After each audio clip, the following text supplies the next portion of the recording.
Limited निष्पादक है मध्य प्रदेश पर्यटन। Aunty थोड़ा आप ऐसे हो जाओगे? थोड़ा हाथ में ले लो ना, वहाँ अंदर रखो ना यार। ये यहाँ खड़े कैसे रहेंगे यार? नहीं वो खड़े हैं ना कहते। कौन? अरे तुम हाथ अंदर ले लो ना, ये कैसे खड़े रहेंगे यार? ले लो नहीं यार, सुनता नहीं हो तुम। इधर से चलो नीचे रख दो इधर। ये कैसे यार? माथे पे सर पे हाथ रख देते हो। देखो बेटा, वो देखो वो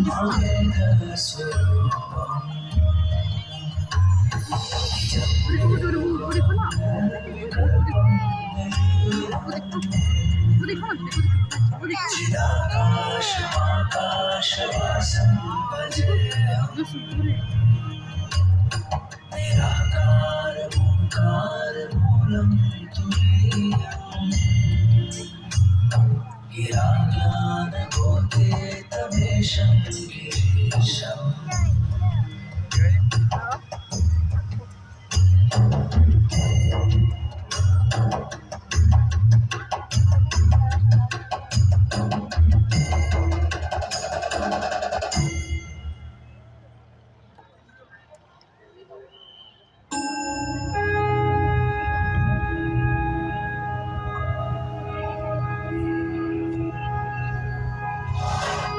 आदिदेव, किरात, शंकर, जटाधारी, मृत्युंजय, विश्वेश, त्र्यंबक, महारुद्र, नीलकंठ, महाशिव, महाकाल, महेश।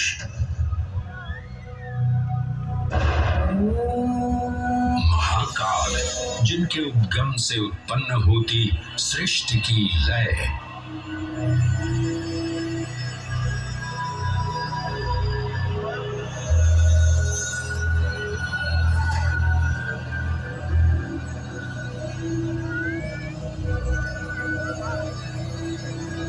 जिनकी मौनता में सन्निहित है समस्त ब्रह्मांड की माया।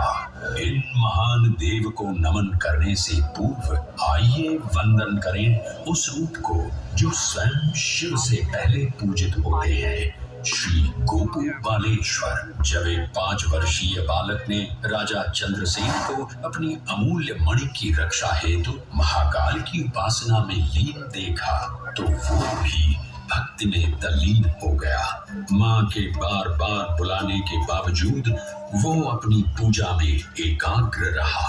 उसकी श्रद्धा से प्रसन्न होकर भगवान शिव स्वयं उसके घर लिंग के रूप में प्रकट हुए। इस बालक की भक्ति से प्रभावित होकर चंद्रसेन सहित अन्य राजा भी वहां पहुंचे, जहां स्वयं भगवान हनुमान ने भी दर्शन देकर उद्घोष किया कि इसी वंश में नंद जन्म लेंगे, जिनके पुत्र होंगे विष्णु भगवान के अवतार श्री कृष्ण। ये परंपरा न केवल बाल भक्ति की प्रतीक है, बल्कि गुरु शिष्य परंपरा, तांत्रिक साधनाओं और क्रमिक पूजन की विधियों से भी जुड़ी है। मंदिर परिसर में स्थित एक छोटा मंदिर श्री गोपू बालेश्वर महादेव मंदिर आज भी इस घटना की स्मृति को संजोए हुए है। महाकाल जो हर परमाणु और कोशिका में है, हर पल हर क्षण में। महाकाल जो है इस महानगर उज्जैन और नदी क्षिप्रा के कण कण में। आइए सुने उसी पावन नदी क्षिप्रा से महादेव की अद्भुत गाथा।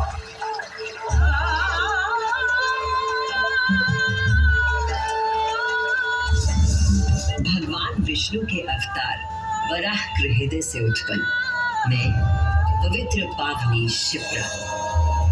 उद्गम तो मेरा श्री हरि के हृदय से हुआ, पर मैं प्रवाहित हो रही हूँ महाकाल के चरणों में।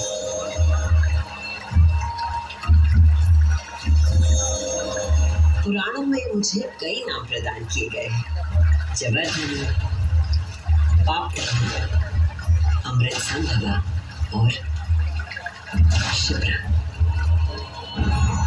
वर्तमान कथा का प्रवाह आरंभ करने से पूर्व यह आवश्यक है कि मैं आप सभी को अपने उद्गम की उस दिव्य गाथा से अवगत कराऊं। जिसे जानकर आप अचंभित हो जाओगे। मेरा उद्गम ऋषि अत्रि से जुड़ा है।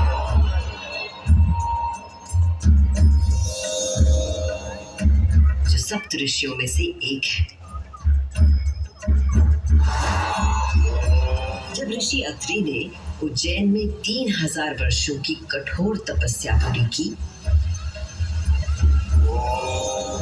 और अपनी आंखें खोली तो उन्होंने देखा कि उनके शरीर से 2 महान प्रकाश धाराएं निकल रही थी। पहली धारा आकाश की ओर गई और कहा जाता है कि वो चंद्रमा में परिवर्तित हो गई।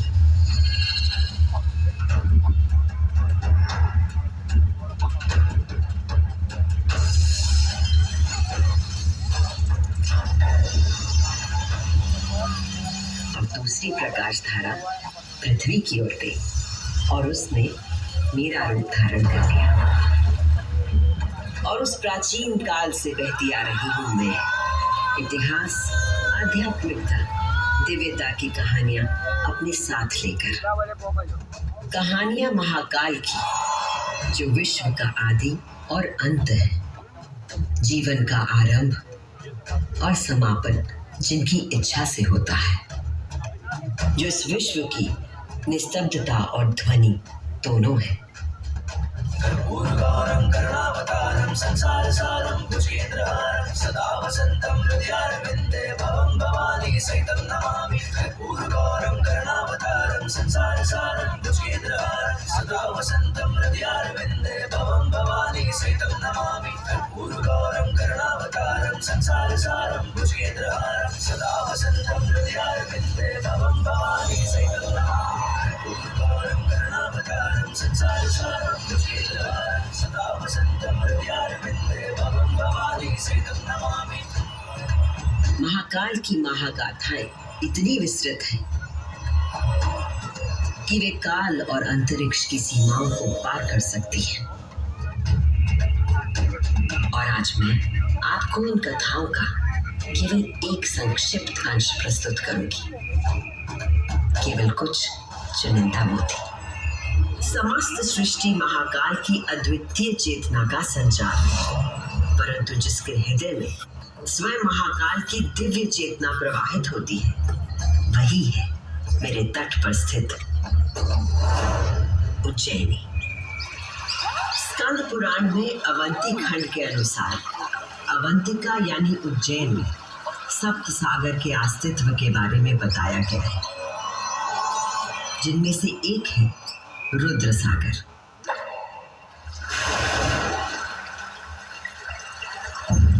वही रुद्र सागर जहां आज आप सब विराजमान हैं, जहां पर अनादिकाल से ब्रह्म कमल खिला करते थे,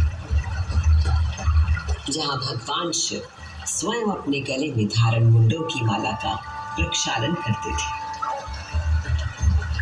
पौराणिक प्रमाणों में मिलता है कि यदि कोई व्यक्ति अनजाने में भी इस जल का स्पर्श करता है तो 7 कुल का उद्धार हो जाता है। संत जन को मोक्ष और जीव को अकाल मृत्यु से त्राण देने हेतु अवंतिकापुरी में अवतरित देवाधिदेव महाकालेश्वर को मैं कृतज्ञ वंदन अर्पित करती हूँ।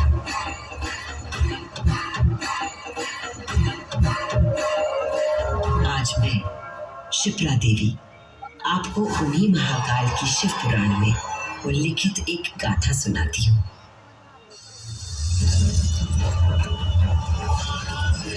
ब्रह्मांड के इतिहास में हमारी आकाश गंगा में भगवान ब्रह्मा और भगवान विष्णु के बीच श्रेष्ठता को लेकर प्रचंड विवाद हुआ।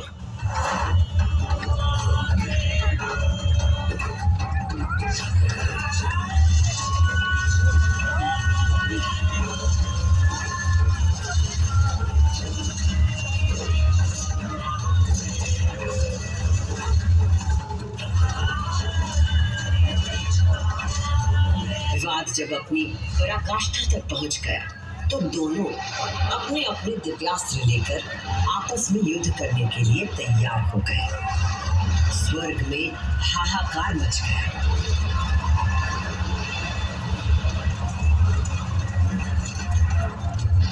शास्त्र चलने से संपूर्ण जगत पर प्रलय का आना निश्चित था।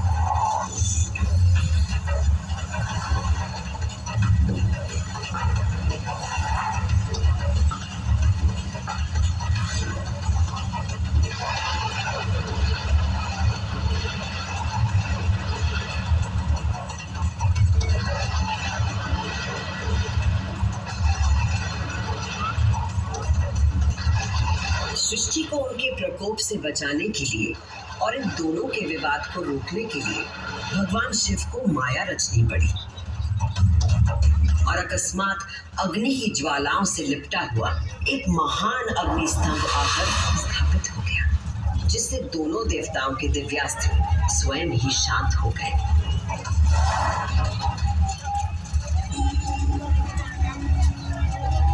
एक ऐसा अग्निस्तंभ जिसका ना कोई आदि था न अंत था। दोनों देवों ने अनुभूत किया कि इस स्तंभ के पीछे निसंदेह कोई अद्वितीय अलौकिक शक्ति निहित है। वे दोनों बोल उठे, हे महाप्रभु, आप हमें अपने यथार्थ रूप के दर्शन कराइए। तब उस स्तंभ से महादेव स्वयं प्रकट हुए।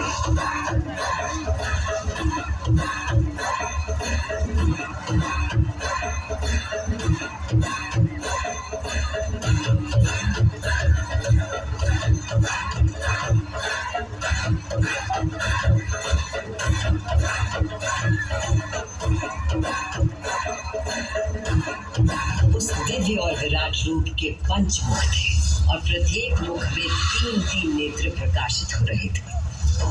उनके भाल पर चंद्रमा का मुकुट था और मस्तक पर जटा। उनका कंठ नीला था और उनकी 10 भुजाएं थी। उनके अंग समस्त आभूषणों से सजे थे। उनके मस्तक पर भस्म का त्रिपुंड था।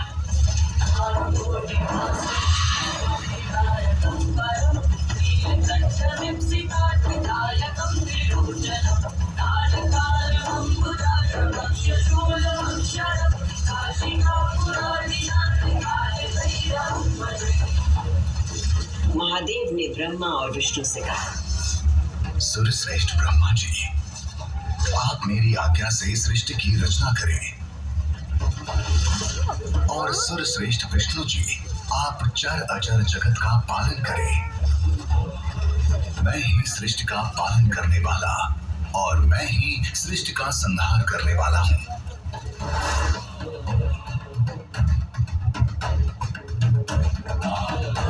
मैं ही ब्रह्मा, विष्णु और रुद्र नाम से 3 रूपों में बटा हूँ।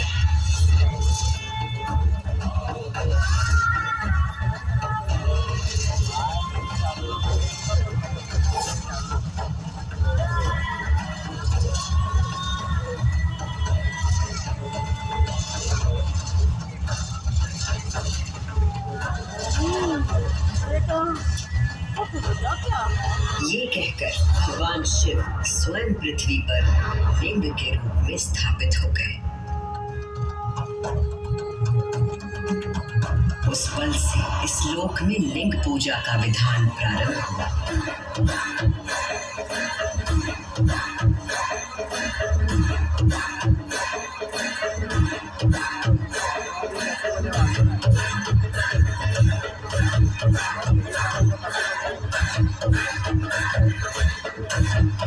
अभी आपने सुनी वो गाथा कि किस प्रकार भगवान शिव ने लिंग का रूप धारण किया। अब मैं सुनाती हूँ उज्जैन में महाकालेश्वर के प्रकट होने की कथा। उज्जैन नगरी में नित्य वेदों का अध्ययन करने वाले एक ब्राह्मण देवता रहते थे। उनका नाम वेदप्रिय था। वेदप्रिय प्रतिदिन पार्थिव शिवलिंग बनाकर उसकी पूजा करते थे।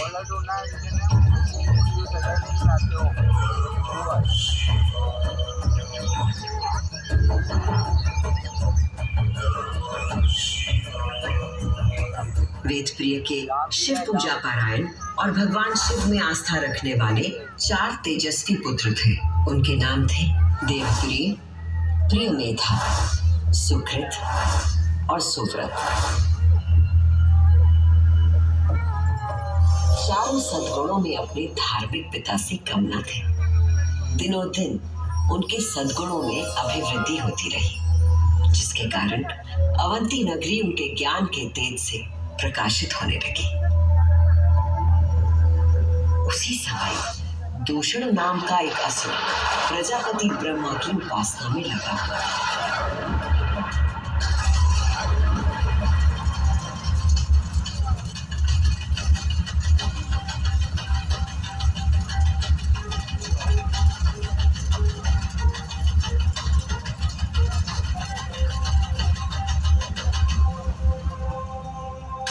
ब्रह्मा जी से अजय होने का वर पाकर दूषण वेद, धर्म और धर्मात्माओं पर आक्रमण करने लगा।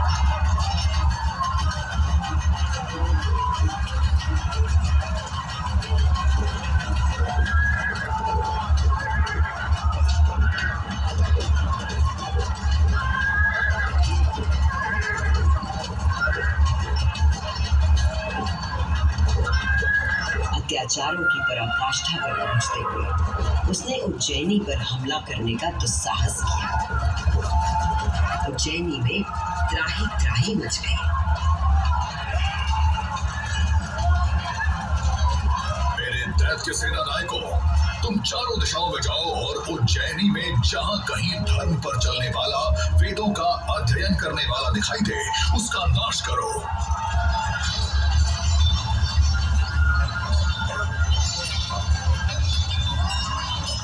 उस असुर से यदि कोई भयभीत नहीं था तो वो थे वेदप्रिय के चारों शिव भक्त पुत्र।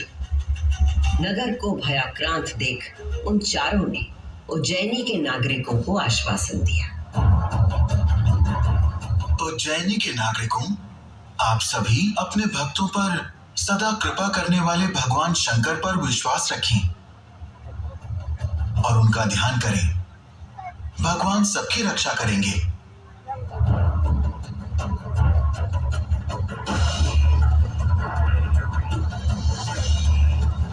मंत्रोच्चार का आवेग बढ़ गया। देवप्रिय और उनके पुत्रों के संग उज्जैन के सभी नागरिक भी जाप करने लगे।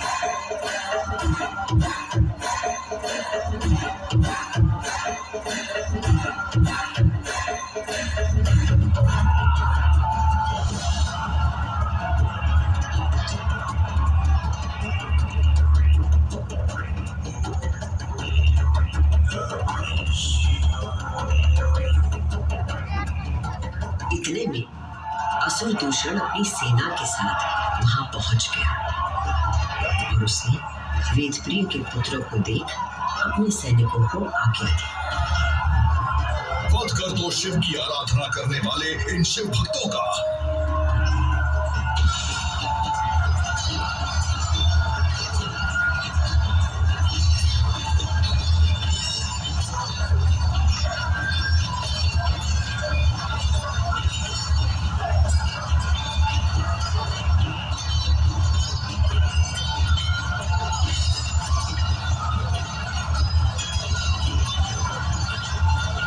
जिस क्षण उस दुष्ट असुर दूषण ने उन निर्दोष व्यक्तियों की हत्या का आदेश दिया, उसी क्षण पूजा किए जा रहे पार्थिव शिवलिंग के स्थान पर भयंकर विस्फोट के साथ एक गर्त हो गया और उस गर्त से घोर गर्जना कर प्रकट हुए महाकाल।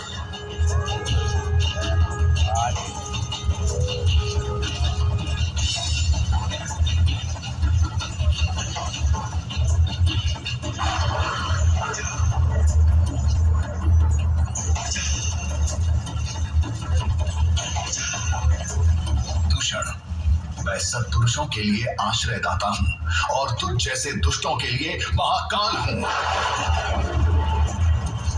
ये शिव का वो रूप था जो काल के परे था, जो संहार करता भी था और सृजन करता भी। महाकाल के प्रकोप से दूषण का नाश हुआ और उज्जैन में एक बार फिर से शांति स्थापित हो गई।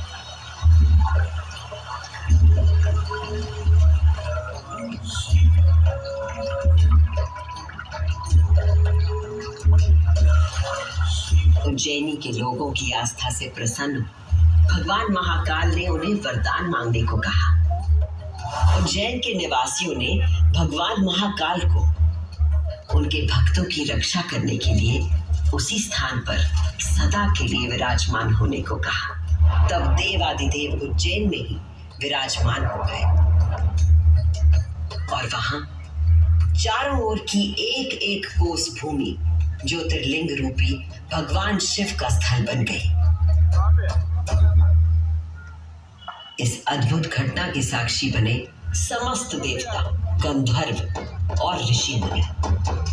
उज्जैन का वातावरण दिव्य ध्वनियों और मंत्रों से गूंज उठा।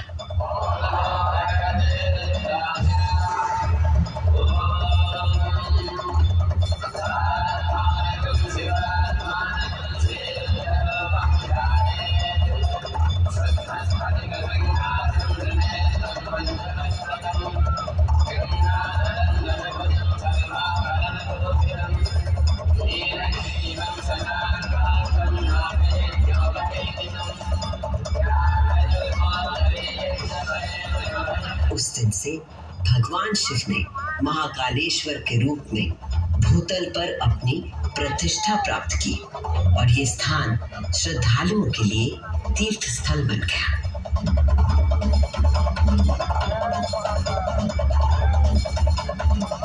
शिव पुराण में 12 ज्योतिर्लिंगों में से एक महाकालेश्वर ज्योतिर्लिंग। यहाँ की भस्म आरती विश्व प्रसिद्ध है।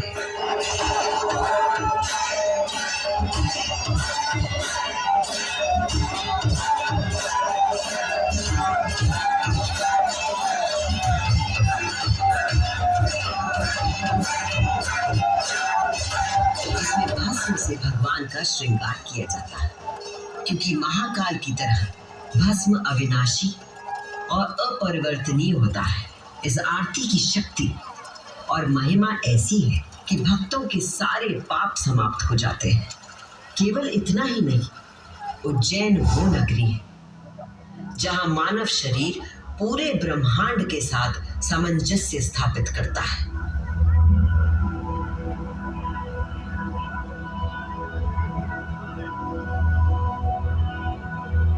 यत् पिंडे तत् ब्रह्मांडे, अर्थात जो कुछ मानव शरीर में है वही ब्रह्मांड में भी विद्यमान है।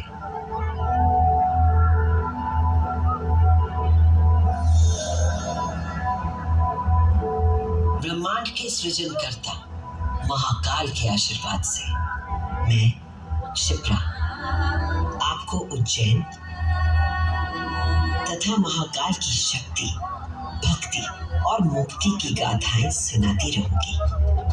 काल का प्रवाह अनंत है, इसलिए जब तक महाकाल है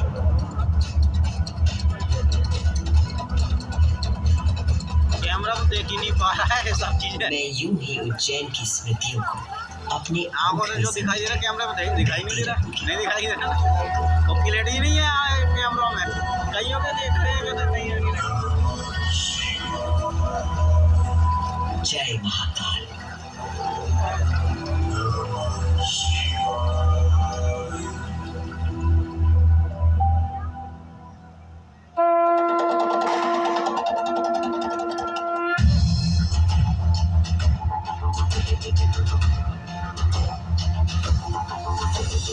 देवराज सेव्यमान पावनाग्रिपङ्कजं ज्ञानयज्ञसूत्रबिन्दुशेखरं कृपाकरं नारदादियोगिवृन्दवन्दितं दिगम्बरं काशिकापुरादिनाथ कालभैरवं भजे।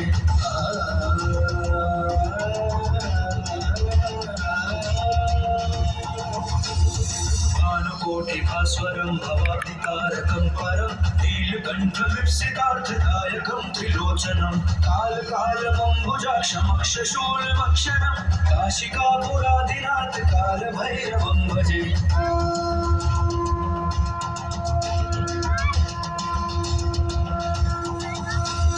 शूलटङ्कपाशदण्डपाणिमादिकारणं श्यामकायमादिदेवमक्षरं निरामयं भीमविक्रमं प्रभुं विचित्रताण्डवप्रियं काशिकापुरादिनाथ कालभैरवं भजे।